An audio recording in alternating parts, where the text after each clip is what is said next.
Hello student, myself Devendra Yadav, training officer of Sun private ITI Chankhuri दुर्ग।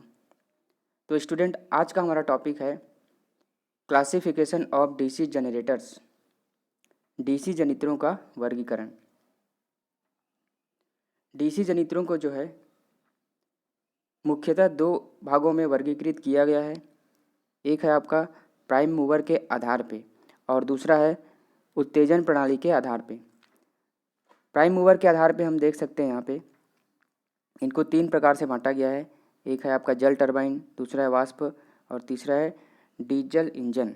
यानी कि जो हमारा जनरेटर का आर्मेचर वाला जो शाफ्ट है उसको घुमाने के लिए हम तीन प्रकार की विधि अपनाते हैं: जल टरबाइन, वाष्प टरबाइन और डीजल इंजन। तो जल टरबाइन में क्या होता है, आर्मेचर को घुमाने के लिए जल टरबाइन प्रयोग की जाती है। टरबाइन पंखों से युक्त एक बड़ा पहिया होता है जिसे ऊंचाई से गिराए गए जल प्रपात से घुमाया जाता है।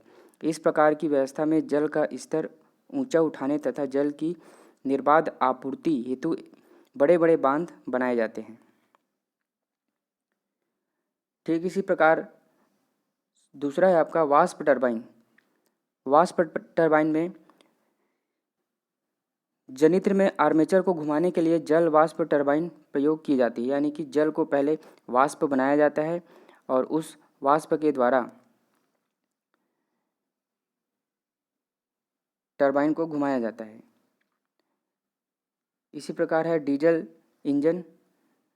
डीजल इंजन जनित्र में आर्मेचर को घुमाने के लिए उसे सीधे ही डीजल इंजन की शाफ्ट से जोड़ दिया जाता है। आजकल विद्युत आपूर्ति में कटौती के कारण इस प्रकार के छोटे बड़े मशीनों का प्रचलन धीरे धीरे बढ़ रहा है। डीजल इंजन का प्रयोग जो है ऑक्सिलरी आपका विद्युत सोर्स के रूप में किया जाता है। सेकंड हम देखते हैं उत्तेजन प्रणाली के आधार पे। तो इसको भी दो प्रकार से बांटा गया है। एक है आपका पृथक उत्तेजित जनित्र और दूसरा है स्व उत्तेजित जनित्र। पृथक उत्तेजित जनित्र में जो जनरेटर है उसकी फील्ड वाइंडिंग को अलग से सोर्स द्वारा उत्तेजित किया जाता है और स्व उत्तेजित जनित्र में क्या होता है, जो फील्ड वाइंडिंग है वह स्वतः ही उत्तेजित होती है। इसको अलग से विद्युत सोर्स देने की ज़रूरत नहीं पड़ती। ये तीन प्रकार के होते हैं: सीरीज जनित्र, शंट जनित्र और तीसरा है कंपाउंड जनित्र। कंपाउंड जनित्र भी आपका दो प्रकार का होता है: शॉर्ट शंट जनित्र और लॉन्ग शंट जनित्र। संयोजन और चुंबकीय फ्लक्स के आधार पे ये और दो प्रकार में बांटा गया है। एक है कम्युलेटिव जनित्र और दूसरा है डिफरेंशियल जनित्र। तो चलिए इनको एक एक करके समझते हैं। सबसे पहले हम पृथक उत्तेजित जनित्र को देखते हैं। Self excited generator.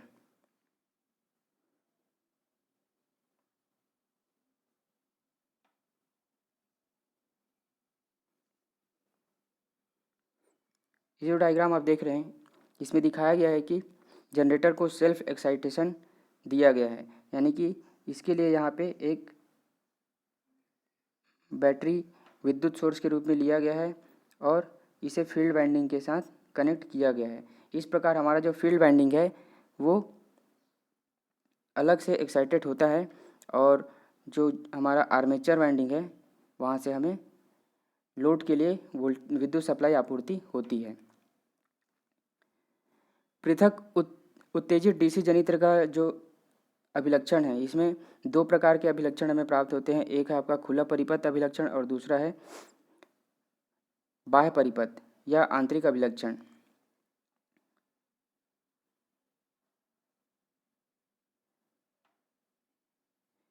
अगर हम इनकी खुला परिपथ अभिलक्षण की बात करें तो इसे चुंबकीय व नो लोड संतृप्त अभिलक्षण के नाम से भी जाना जाता है। किसी घूर्णन गति पर मशीन की लोड धारा या उत्तेजित धारा है ना, लोड धारा या उत्तेजित धारा एवं नो लोड पर आर्मेचर में प्रेरित विद्युत वाहक बल के मध्य संबंध को इस अभिलक्षण के द्वारा दर्शाया जाता है।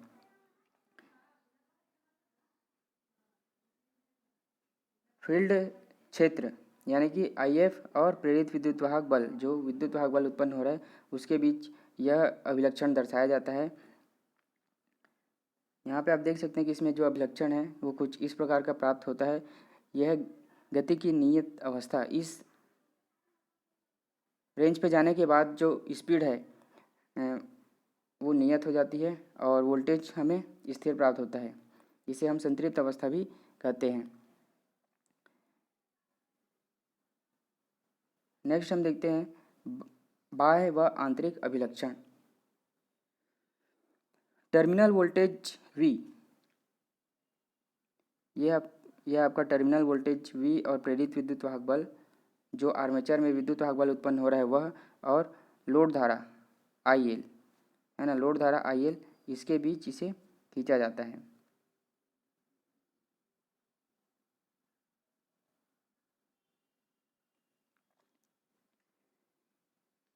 तो इस वक्र के अध्ययन से हमें यह ज्ञात होता है कि प्रेरित विद्युत वाहक बल एवं क्षेत्र धारा के मध्य खींचा गया यह वक्र रेखीय रूप से बढ़ता है, क्योंकि प्रेरित विद्युत वाहक बल क्षेत्र धारा IF के समानुपाती होता है और विद्युत चुंबकीय ध्रुव संतृप्त अवस्था में होते हैं, जिससे टर्मिनल वोल्टेज क्षेत्र धारा के समानुपाती नहीं रहती।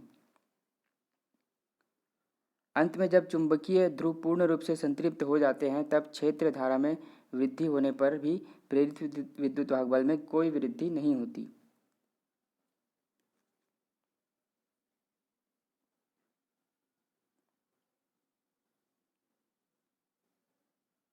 यहाँ पे आप देख सकते हैं नो लोड अभिलक्षण।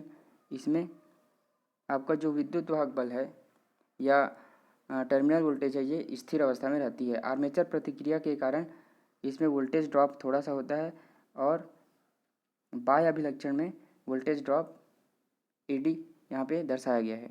यदि पृथक उत्तेजित DC जनित्र में आर्मेचर प्रतिक्रिया एवं आर्मेचर वोल्टेज ड्रॉप न हो तो किसी भी लोड धारा पर वोल्टेज नियत रहती है। इस प्रकार लोड धारा IL की तुलना में नो लोड वोल्टेज दिए गए जो वक्र है इसके अनुसार से आपका रहता है। आर्मेचर प्रतिक्रिया के विचुंबकित प्रभाव है ना, विचुंबकित प्रभाव के कारण उत्पन्न विद्युत वाहक बल नो लोड वोल्टेज से कम होता है। अगर आपका आर्मेचर प्रतिक्रिया के कारण कुछ वोल्टेज इसमें ड्रॉप होता है, अगर यह न रहे तो हमारा जो नो लोड अभिलक्षण है उसमें जो वोल्टेज नियत मिलता है वही वोल्टेज हमें मिलेगा।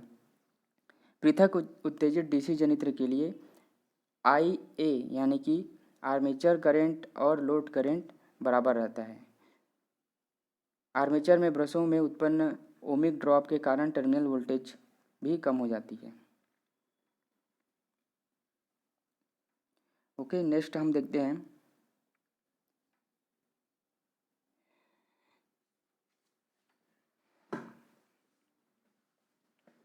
नेक्स्ट है हमारा सेल्फ एक्साइटेशन जनरेटर में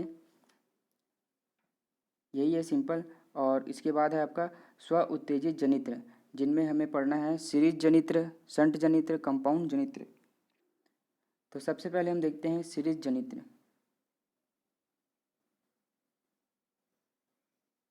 ये आता है आपका स्व उत्तेजित जनित्र के अंतर्गत। स्व उत्तेजित जनित्र क्या होता है, इसमें जो हमारा फील्ड वाइंडिंग है ये आर्मेचर वाइंडिंग के साथ ही कनेक्ट रहता है और इसमें फील्ड पोल को उत्तेजित करने के लिए बाह्य विद्युत सोर्स की आवश्यकता नहीं होती। इसे हम कहते हैं स्व उत्तेजित जनित्र। इस प्रकार के जनित्र में चुंबकीय क्षेत्र स्थापित करने के लिए विद्युत चुंबक प्रयोग किए जाते हैं और उन्हें उसी जनित्र द्वारा उत्पन्न किए गए विद्युत वाहक बल से उत्तेजित किया जाता है, इसलिए इन्हें स्व उत्तेजित जनित्र कहते हैं। इनके फील्ड पोल्स कास्ट आयरन अथवा कास्ट स्टील के बनाए जाते हैं, जिससे कि एक बार उन्हें बाह्य विद्युत सोर्स से उत्तेजित करने के बाद उनमें कुछ अवशिष्ट चुंबकत्व है ना, कुछ उसमें अवशिष्ट चुंबकत्व रहता है, ताकि इसी चुंबकत्व के कारण फलस्वरूप आर्मेचर के घूर्णन करने पर उनमें कुछ विद्युत वाहक बल उत्पन्न हो जाते हैं।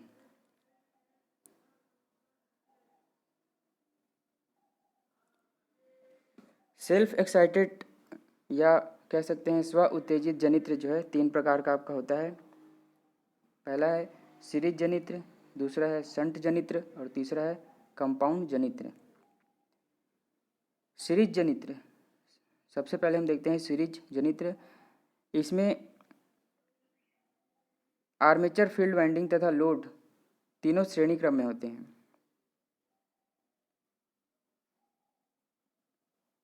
ये डायग्राम में आप देख सकते हैं, आर्मेचर वाइंडिंग, फील्ड वाइंडिंग तथा आपका लोड, ये तीनों ही आपके सीरीज में रहते हैं। फील्ड वाइंडिंग जो है मोटे तार की तथा कम लपेटों वाली और कम प्रतिरोध एवं अधिक इंडक्टेंस की बनाई जाती है, जिसके फलस्वरूप जनित्र का प्रतिरोध निम्न स्तरीय रहता है।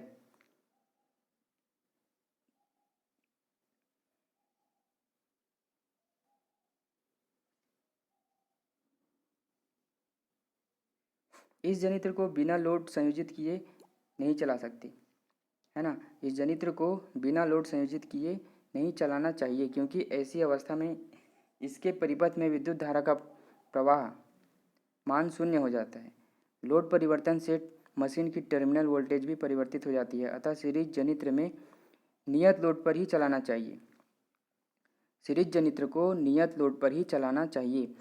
सीरीज जनित्र द्वारा उत्पन्न विद्युत वाहक बल के मान को नियंत्रित करने के लिए सीरीज फील्ड के समानांतर में एक डाइवर्टर या रियोस्टेट संयोजित किया जाता है। जैसे कि आप डायग्राम में देख सकते हैं, यहाँ पे एक डाइवर्टर रियोस्टेट लगाया जाता है, जिससे कि हम फील्ड वाइंडिंग को कंट्रोल कर सकें और इससे जो आउटपुट वोल्टेज है उसको हम कम ज़्यादा कर सकते हैं।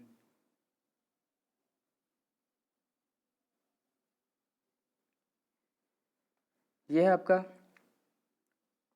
सीरीज जनित्र की विद्युत धारा ज्ञात करने का फॉर्मूला।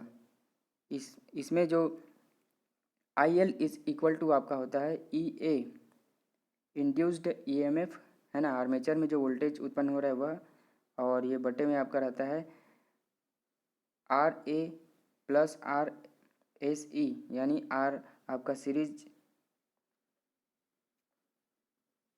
फील्ड का रेजिस्टेंस प्लस आर्मेचर का रेजिस्टेंस, और यह है लोड का रेजिस्टेंस। ओके, यहाँ पे IL is equal to load विद्युत धारा, इसी प्रकार RA is equal to armature प्रतिरोध ओम्स में, और EA इज इक्वल टू आपका होता है विद्युत वाहक बल, और RAC सीरीज फील्ड प्रतिरोध, और RL बराबर आपका होता है लोड प्रतिरोध।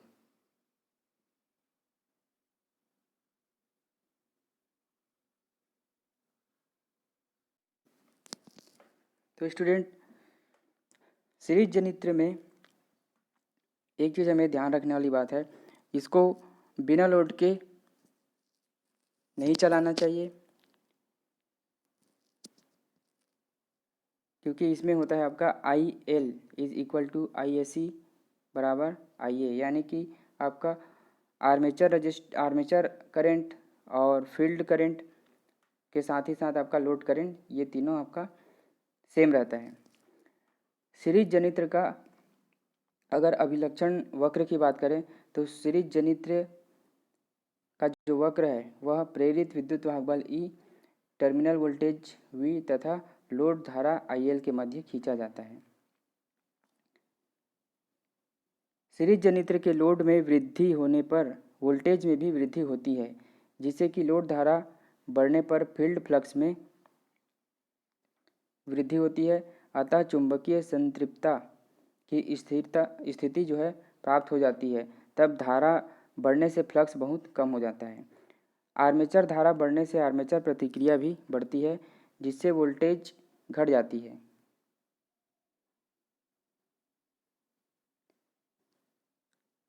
आर्मेचर धारा बढ़ने से आर्मेचर प्रतिक्रिया भी बढ़ती है, जिससे वोल्टेज घट जाती है। आर्मेचर प्रतिक्रिया के कारण आंतरिक अभिलक्षण चुंबकीय अभिलक्षण से नीचे रहता है, जो कि आर्मेचर में प्रेरित विद्युत वाहक बल को प्रदर्शित करता है। बाह्य अभिलक्षण वक्र जो है टर्मिनल वोल्टेज एवं लोड के मध्य संबंध को दर्शाता है। इस वक्र से ज्ञात होता है कि लोड धारा के साथ साथ वोल्टेज बढ़ते हुए पहले अधिकतम सीमा तक पहुंचती है उसके पश्चात कम हो जाता है।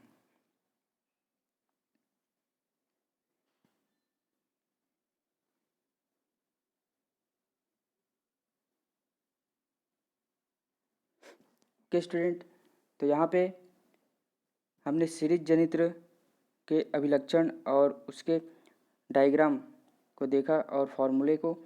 तो यहाँ पे ये टॉपिक आपका समाप्त होता है। इसके आगे का जो टॉपिक है उसको हम नेक्स्ट वीडियो में देखेंगे, जिसके अंतर्गत हम शंट जनित्र तथा कंपाउंड जनित्र को पढ़ेंगे। Okay student, thank you.